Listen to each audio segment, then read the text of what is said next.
Hello students, date 28 जनवरी 2025 में current affair से जितने भी क्वेश्चंस बन सकते हैं या जितने भी क्वेश्चंस एक्सपेक्टेड हैं, हम उन क्वेश्चंस को पढ़ेंगे। चलिए शुरू करते हैं। हमारा फर्स्ट क्वेश्चन है, हाल ही में विश्व कुष्ठ दिवस 2025 कब मनाया गया? हमारे ऑप्शंस हैं ए 23 जनवरी, बी 24 जनवरी, सी 25 जनवरी या डी 26 जनवरी। इसका हमारा ऑप्शन नंबर डी सही है, 26 जनवरी। 26 जनवरी के दिन वर्ल्ड लेप्रोसी डे मनाया गया, जिसे हम विश्व कुष्ठ दिवस भी कहते हैं। विश्व कुष्ठ दिवस जनवरी महीने के आखिरी संडे की तारीख में बनाया जाता है और इस बार यह संडे 26 जनवरी की तारीख को पड़ा। 23 जनवरी को पराक्रम दिवस मनाया गया, जो कि नेताजी सुभाष चंद्र बोस के 118वें जन्म दिवस के उपलक्ष्य में मनाया गया। 24 जनवरी को बालिका दिवस व अंतर्राष्ट्रीय शिक्षा दिवस मनाया गया। 25 जनवरी को मतदाता दिवस मनाया गया।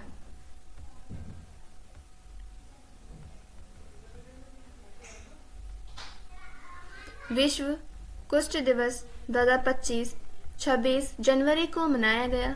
विश्व कुष्ठ दिवस जनवरी के अंतिम रविवार को मनाया जाता है।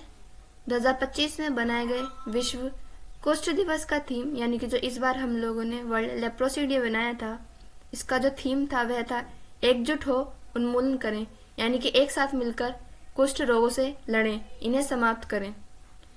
कुष्ठ रोग को हैंसन रोग के नाम से भी जाना जाता है। कुष्ठ रोग माइक्रोबैक्टीरियम लेप्री जीवाणु से होने वाला रोग है, यानी कि कुष्ठ रोग जीवाणुओं से होने वाला रोग है। और जो कुष्ठ रोग होते हैं वे ज्यादातर माइक्रोबैक्टीरियम लेप्री जीवाणु नामक जीवाणु से होते हैं। कुष्ठ रोग में त्वचा यानी कि स्किन व नर्वस सिस्टम प्रभावी होते हैं, यानी कि स्किन पर इन्फेक्शन होने लगते हैं और नर्वस सिस्टम भी सही से काम नहीं करता है। यह कुष्ठ रोग के लक्षण होते हैं। सीमा शुल्क दिवस भी व अंतर्राष्ट्रीय स्वच्छ ऊर्जा दिवस, ये दोनों दिवस भी 26 जनवरी को मनाए गए।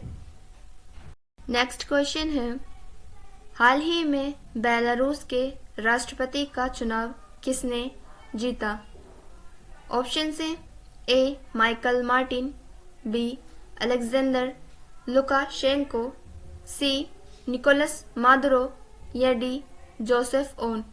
इसका हमारा ऑप्शन नंबर बी सही है, अलेक्जेंडर लुकाशेंको।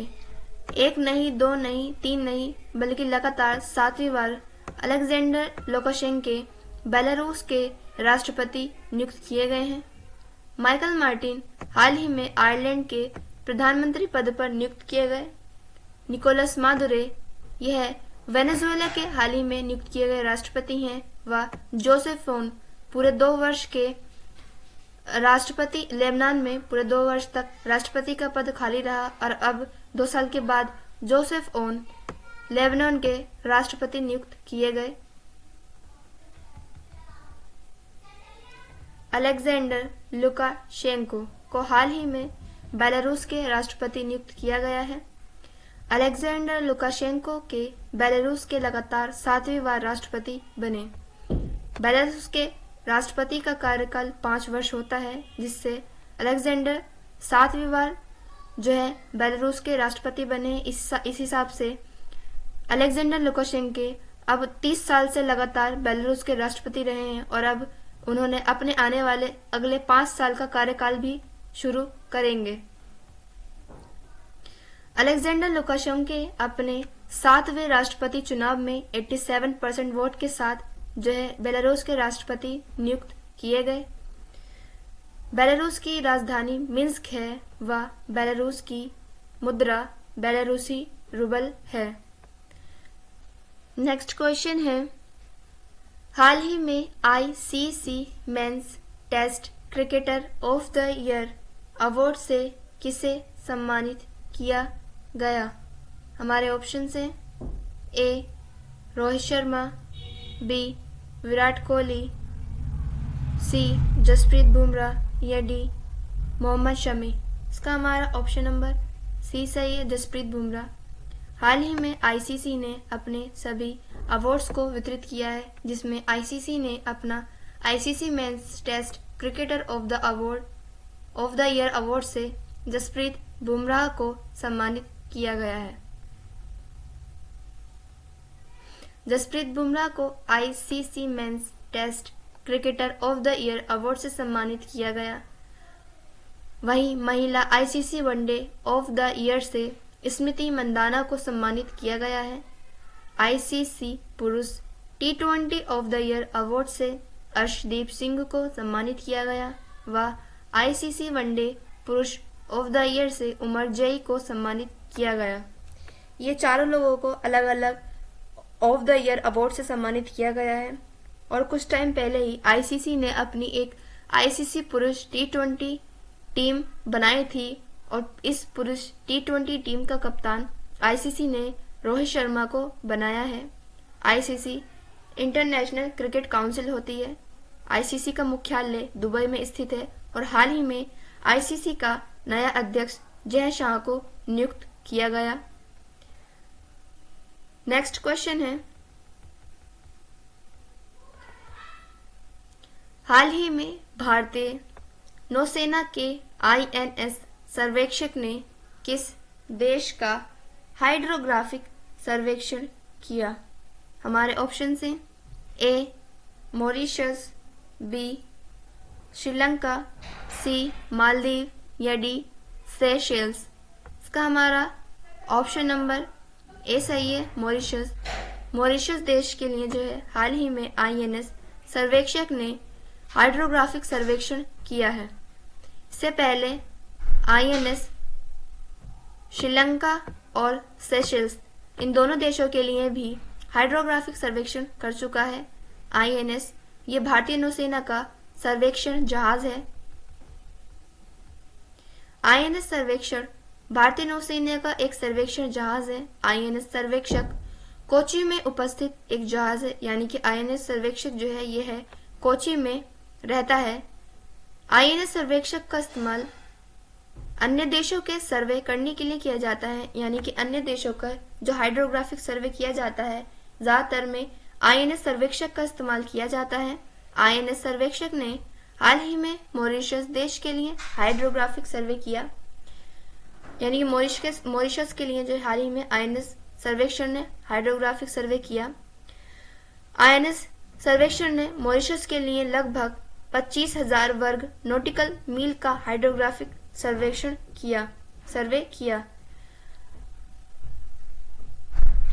जो हमारा नॉटिकल मील होता है इसका यूज हम पानी में दूरी को नापने के लिए करते हैं, यानी कि जो समुद्र का तल नापा जाता है वह वर्ग नॉटिकल मील में नापा जाता है। और हाल ही में आईएनएस सर्वेक्षक द्वारा किए गए हाइड्रोग्राफिक सर्वे भी 25,000 वर्ग नॉटिकल मील का किया गया। हाइड्रोग्राफिक सर्वे का अर्थ होता है कि जो पानी के भीतर खनिज व जीवों का पता लगाए, यानी कि आईएनएस सर्वेक्षण ने जो अभी हाल ही में मॉरिशस सर्वे किया है तो इसने जो मॉरिशस के आसपास का पानी है वहां पर खनिज व जीवों का पता लगाने की कोशिश की है।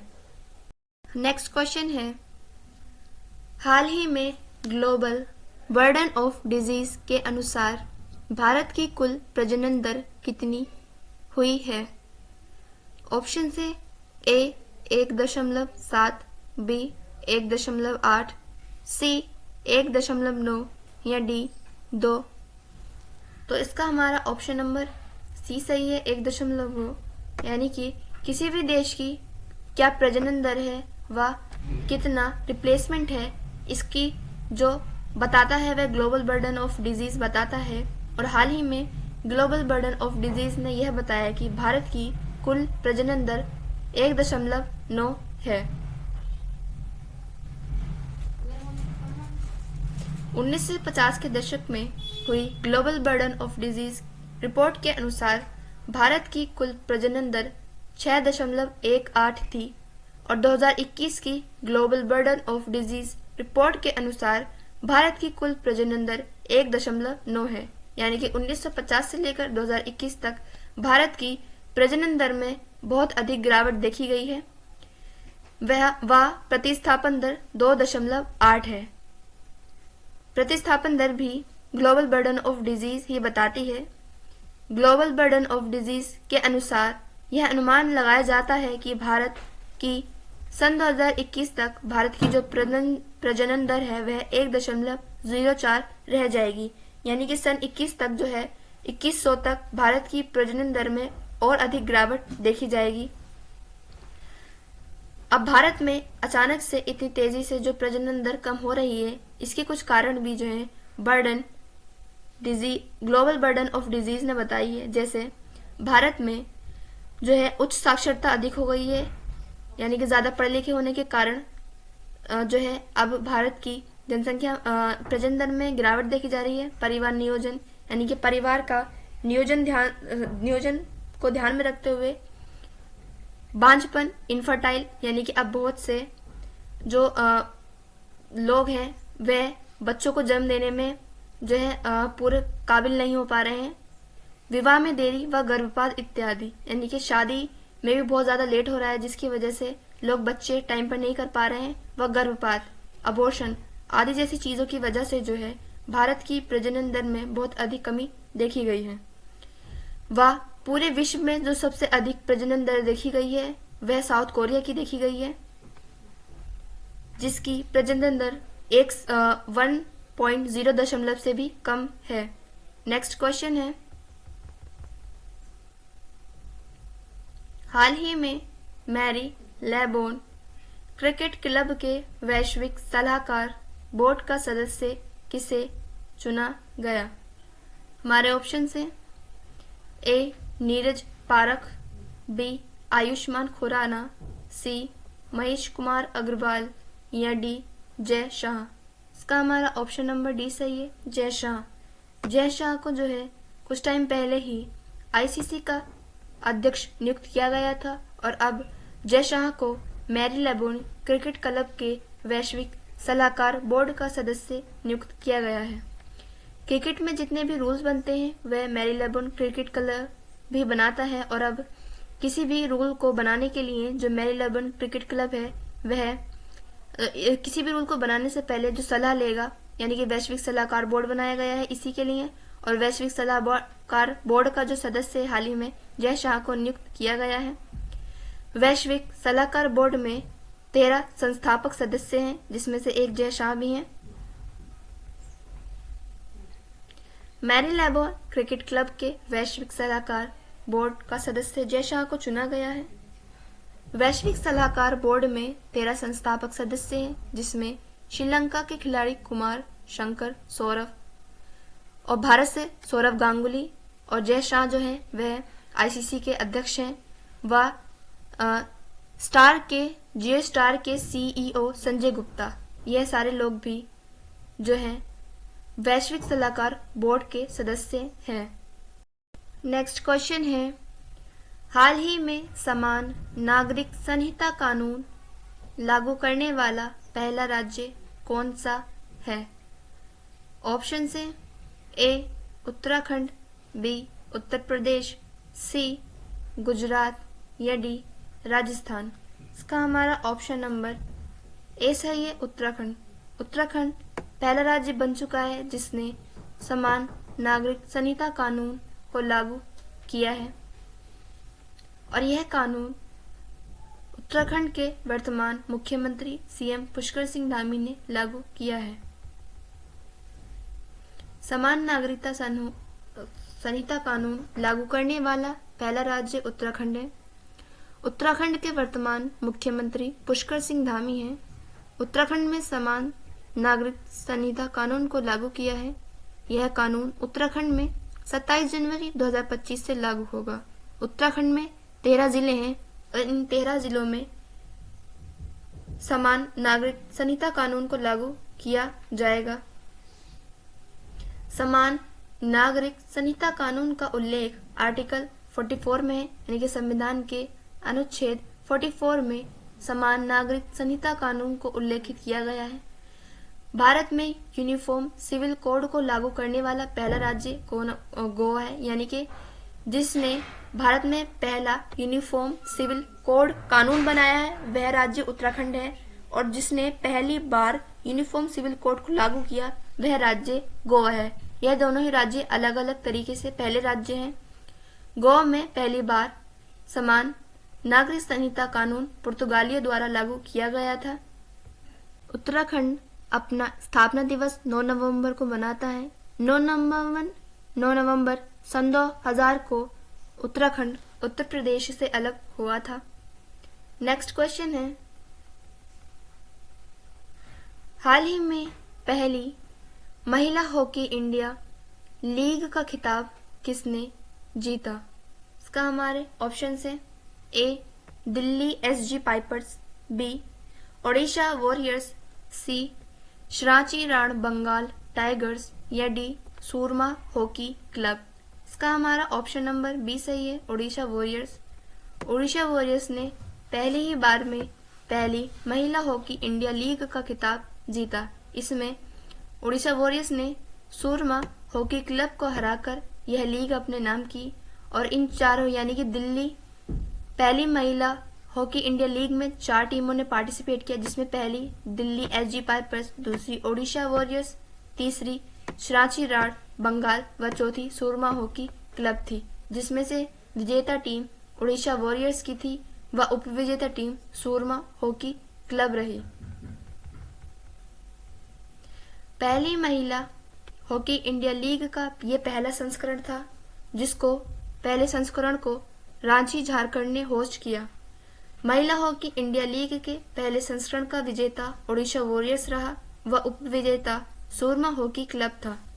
इस महिला हॉकी इंडिया लीग में 4 टीमों ने पार्टिसिपेट किया था, जैसे कि हम जान सकते हैं। महिला हॉकी इंडिया लीग के प्लेयर ऑफ द टूर्नामेंट ज्योति को बनाया गया व इस लीग की सबसे महंगी खिलाड़ी उदिता थी। नेक्स्ट क्वेश्चन है, हाल ही में प्रत्येक चिनार के पेड़ के लिए डिजिटल ट्री पहल किसने लॉन्च की? हमारे ऑप्शन है ए सिक्किम, बी अरुणाचल प्रदेश, सी लद्दाख या डी जम्मू कश्मीर। इसका हमारा ऑप्शन नंबर डी सही है, जम्मू कश्मीर। जम्मू कश्मीर में चिनार पेड़ों के लिए जो है डिजिटल ट्री आधार पहल को लॉन्च किया गया है। जम्मू कश्मीर में डिजिटल ट्री पहल को लॉन्च किया है। जम्मू कश्मीर द्वारा लॉन्च की गई डिजिटल ट्री आधार पहल में प्रत्येक चिनार पेड़ पर बारकोड लगाए जाएंगे और इन बारकोडों को स्कैन करने पर उस पेड़ की ऊंचाई, पेड़ किस जगह पर स्थित है, पेड़ का स्वास्थ्य आदि से संबंधित जानकारी प्राप्त हो सकेगी। इसी के साथ साथ डिजिटल ट्री आधार को लॉन्च करने का उद्देश्य यह भी है कि इससे सभी चिनार पेड़ों की गणना की जा सकती है व इनके स्वास्थ्य पर भी ध्यान दिया जा सकता है, क्योंकि चिनार पेड़ ज्यादातर जम्मू कश्मीर में पाए जाते हैं। इसी वजह से यह योजना भी चिनार पेड़ों के लिए जम्मू कश्मीर में ही लॉन्च की गई। नेक्स्ट क्वेश्चन है,